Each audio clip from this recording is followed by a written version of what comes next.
Okay, for sampling groundwater, the objective here is to obtain water with a representative composition from a particular known location within the aquifer.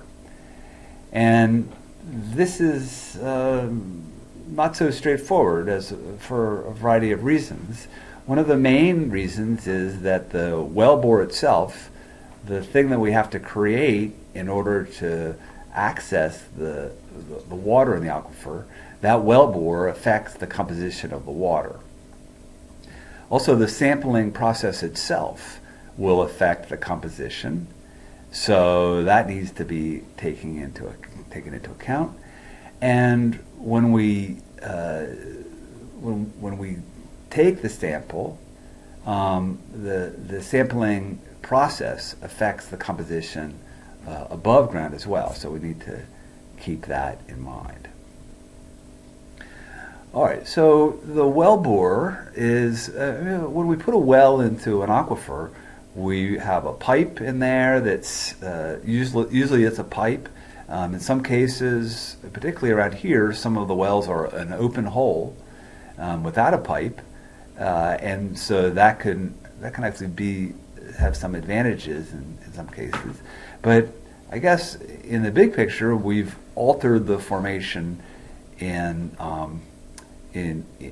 fairly profoundly in order to be able to access the water that's within it. So we could have a casing here and a screen that's in the well, and if we do that, there'll be a gravel pack or a sand pack around the screen, and then some bentonite to seal the screen and casing into the well, and perhaps also some grout.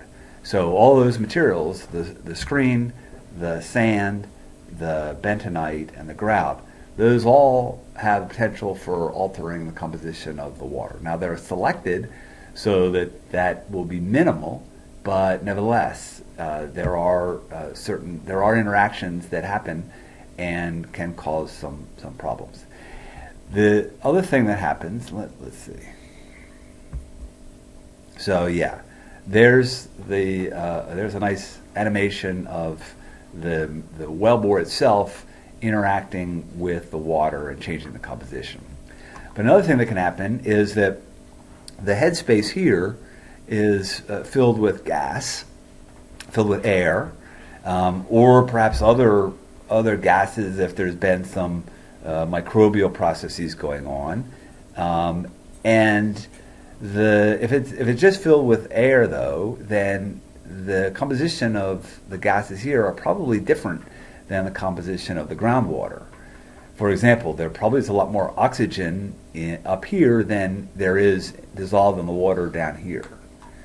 And so, as a result of that, the composition of the water up here that interacts with this headspace is affected, and so there could be more dissolved oxygen or perhaps other gases. Also, the temperature up here can be different.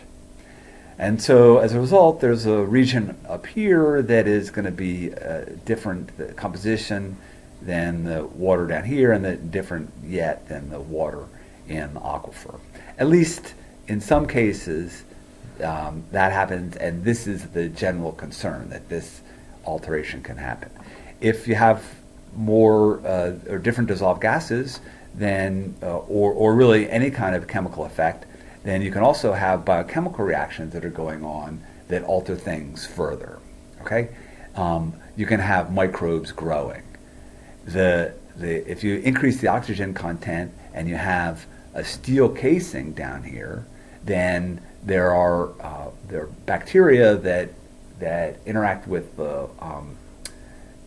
iron, and if you give them oxygen and iron, then these bacteria can proliferate, and you can have big algal mats forming. And that can cause a problem plugging up the well, but also it can alter the composition of the water within the well. Okay? So we've got a situation where we've got access to the subsurface, but for a variety of reasons, the composition of the water has been altered. Okay, so here's another problem. This is a situation where we have these two aquifers, or let's just call them two different zones, separated by a low permeability zone. What you often see in situations like this is that the hydraulic head in the lower zone is different than the hydraulic head in the upper zone. So these could be two separate aquifers, two separate sand layers. Also, it could be just two separate fractures. If you have a hydraulic head higher in this zone than in this zone, then that means that there's going to be flow upwards through this confining layer. So there'll be a general upward flow. If the hydraulic conductivity of this confining layer is small, then the flow naturally could be quite low. So if you have two wells in here like this and sample each one of these wells, then everything could be just fine. If you have a situation like this where the composition in this zone is different than this zone, then if you pump water out of this well, you can sample this zone, and you pump it out of here, and you sample that zone. So that's all good. But the problem comes in if we've done this, if we've put in a well and the screen on the well cuts across this confining layer. Now the head here in this zone is going to be higher than the head here, but we've connected these two zones with this permeable conduit. Okay? So what happens is the water from this lower zone flows into the well, it flows up through the well, and then it flows out into this zone. So we have something like this going on. Upward flow from the head differences, and then this causes the water to flow like that and the composition to change.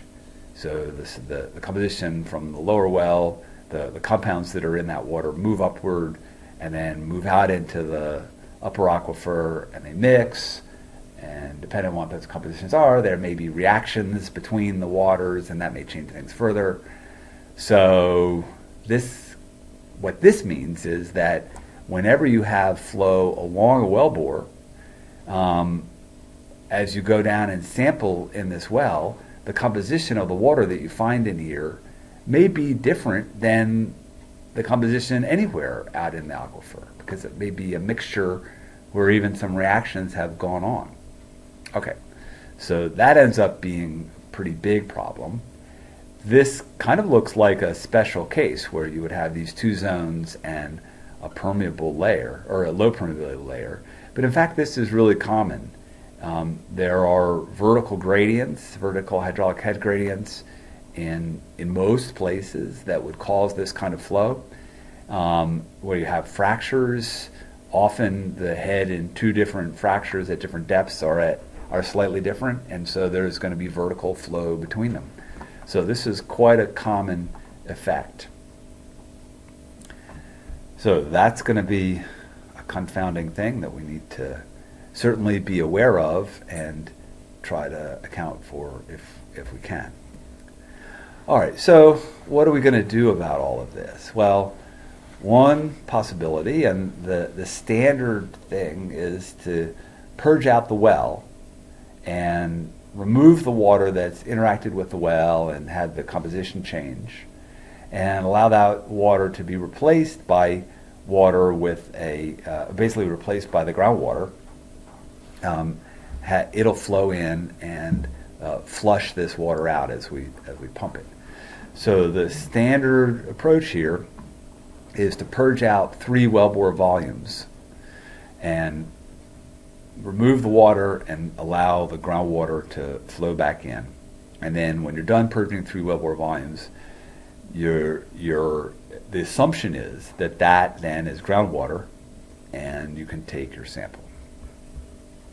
So there you pump it out, and here's what you end up with. There's 1, 2, 3. So, and then see how well that works?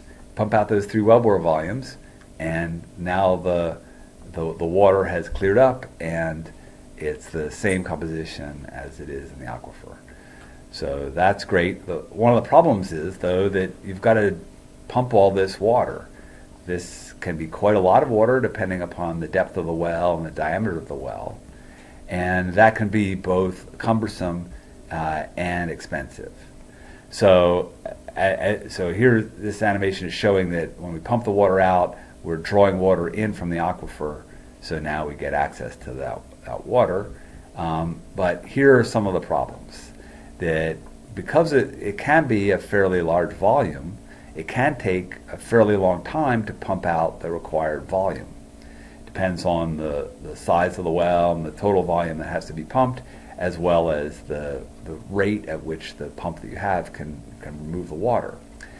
But even if you can get the time down to do it, if it's contaminated, then you have to dispose of the water, and you have to pay for each gallon that you pump. And so that can end up being quite expensive.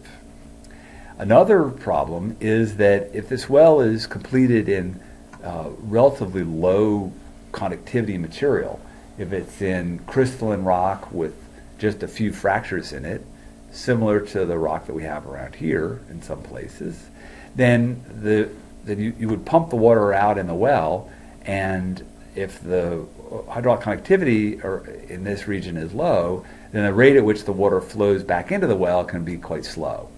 So the rate at which the water level or the rate at which the well recovers can be slow. So you have to do 3 wellbore volumes, you have to pump one out, and then you may have to wait a while for the water to fill back up. So the guidance here is that you have to have at least 90% recovery in 24 hours. So the wellbore would have to fill up to about here within 24 hours. And if it doesn't do that, if it's slower than that, then you probably can't even use this well as a well where you would purge 3 wellbore volumes. It's just really too slow to be practical. I mean, you think about it. If it takes 90%, if it takes 24 hours to pump 90%, it may take 3 days to pump out your 3 wellbore volumes. So that would be quite a laborious process. Okay, so there are a variety of potential problems with purging 3 wellbore volumes. One thing that you could do in this case, where we've got this situation that we saw earlier, where you've got upward flow and mixing of water in the lower aquifer and the upper aquifer, one approach is to use a straddle packer to isolate these 2 zones. And a straddle packer is, here this shows a straddle packer. These are flexible rubber sleeves that you pressurize with air, and they expand out and seal against the side of the borehole. And that's a packer. The straddle packer means that there are 2 of these packers with a permeable zone between them, an opening between them. And so you inflate these at the top and bottom of the zone that you want to isolate, and then you pump out, you get the sample coming out between the straddle packers, and that allows you to temporarily isolate this zone and also isolate this zone. And this allows you to then, you would then have to purge for a while, and then hopefully you can get a sample that's representative of this particular zone.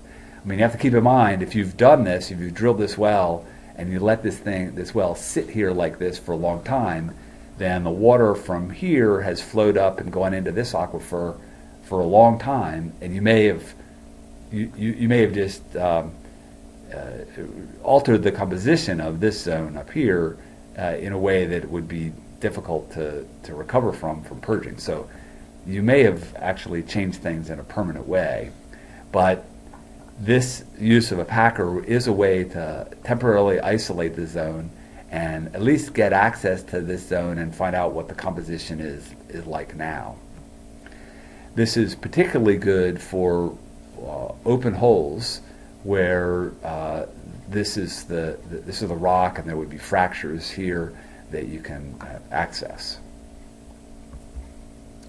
Okay, another approach is to use what's called low flow purging. And in this case, what we're assuming is that the flow is predominantly horizontal, so we don't have that problem with vertical flow. And it moves through the aquifer and through the wellbore like this. There's some interaction with the well, but the composition here in the well is not all that much different than it is in the formation. Maybe there's some composition changes up here from interaction with the headspace. And so what you do for this approach is to use a pump that will slowly pump the water out from a particular depth. And by doing this, if you pump slowly, then you're really causing limited amount of mixing. So even though you might have some compositional changes up here, if you pump slowly, then the water flows out and you recover the water from right around the intake of the pump, but then the water flows from the formation over and goes into the intake of the pump. And I mean, from here over to the aquifer, that may be just a foot away, but if this is a deep well, this may be many tens or hundreds of feet up to here. So by pumping slowly, the idea is that you can remove this water where there have been alteration, and then get access to the formation water. Okay, and the benefit here is that you would have to pump a much smaller volume than if you were purging 3 full wellbore volumes. So there's kind of the effect. Now, in order to get this to work, you have to be able to tell how much water have we pumped out. Well, basically, we know how much water we pumped out, but is that enough? And so the process then is to pump the water out and periodically measure various different indicators of water quality that are fairly simple to measure. So things like electrical conductivity and pH and EH and temperature all can be measured with fairly simple meters. And so you make those measurements as a function of time. And the idea is that this water that is at a different composition than the groundwater would also have different indicator parameters. And so by watching these indicating parameters, you pump and they change, and then they kind of stabilize out when you're pumping out groundwater. Okay? So that's the procedure.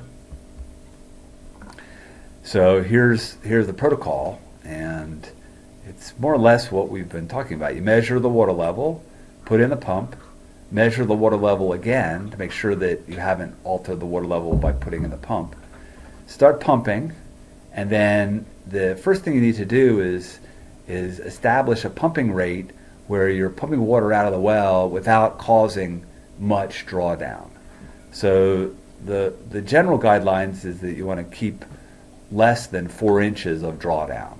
So you got the pump, pumping water out, and the water level will start dropping, but you want to have this thing pumping with less than 4 inches of drawdown. And once things stabilize, then you can go ahead and start measuring the indicator parameters.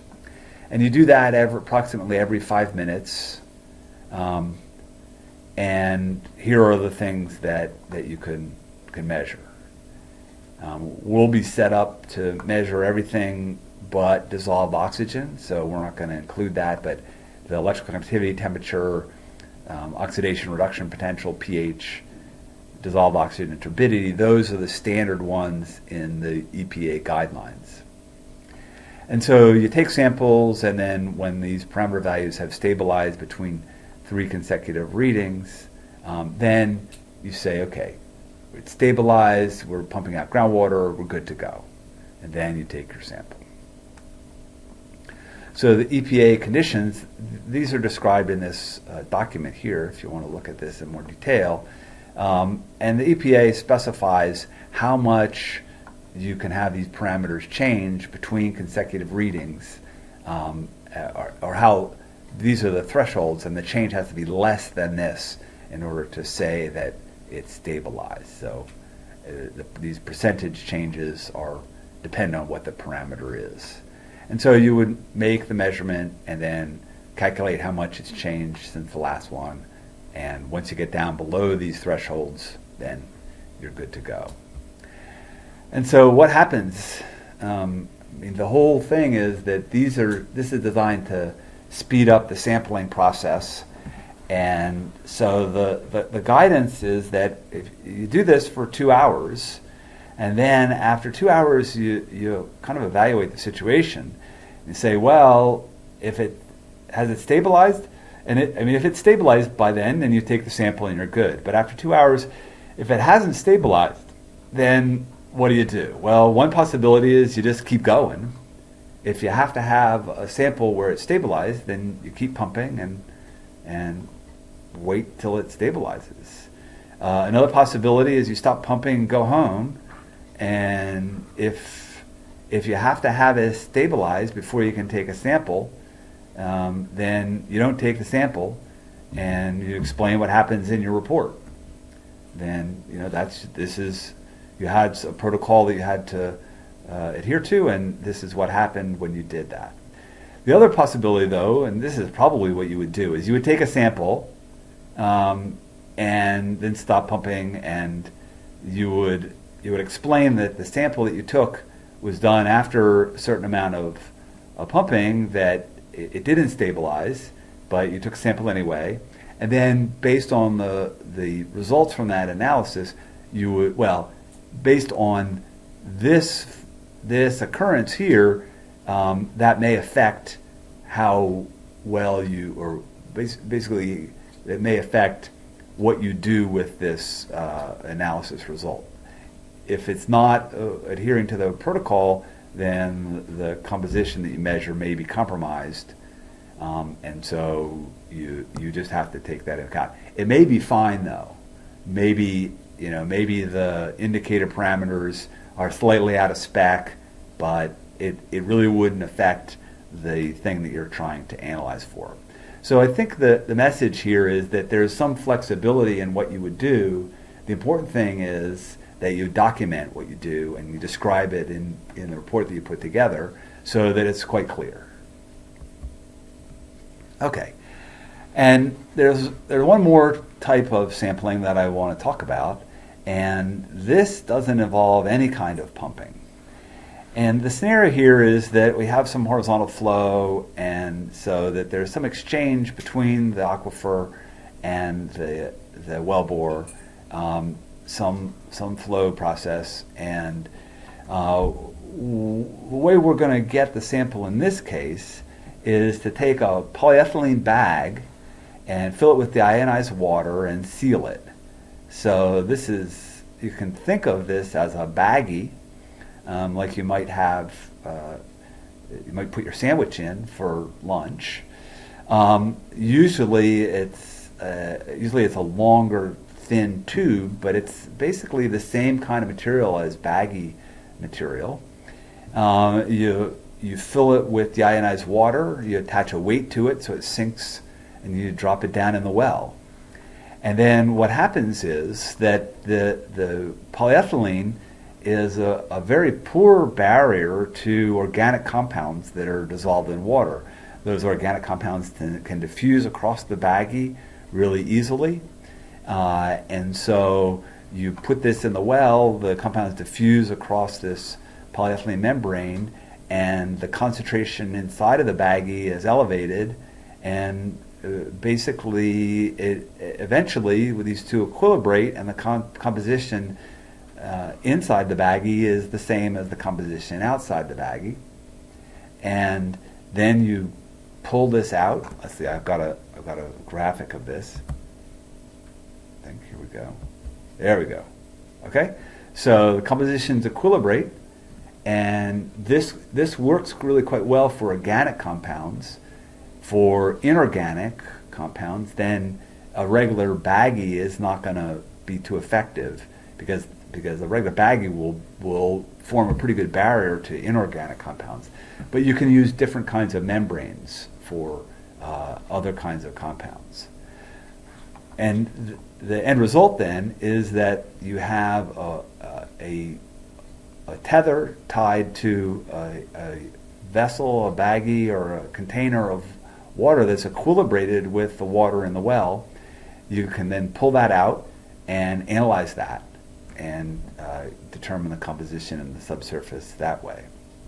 So that eliminates the need to recover water altogether, and considerably simplifies the process.